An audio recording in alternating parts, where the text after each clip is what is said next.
One of the biggest takeaways from the life of Bunyan is in God's economy, there is no lost time. Like as you think about the gift of John Bunyan to preach, think about the way in which God orders his economy of events in human history. Well, let's put Bunyan on the shelf just a moment and let's talk about the Apostle Paul. If you had an agent of the gospel, church planting, mission, training up leaders, just empowering the church to be an organization of advancing of the gospel, why so much of his life in prison?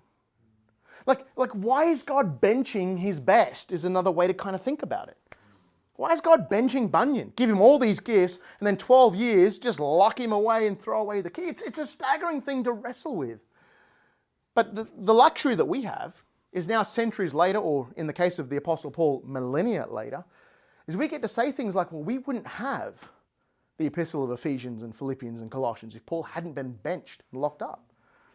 We wouldn't have the Pilgrim's Progress, translated in nearly 150 different languages.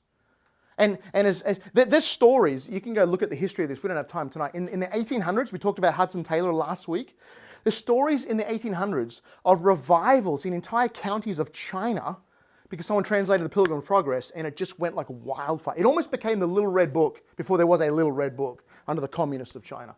It saw revival spread throughout entire portions of China mainland. It's a staggering account.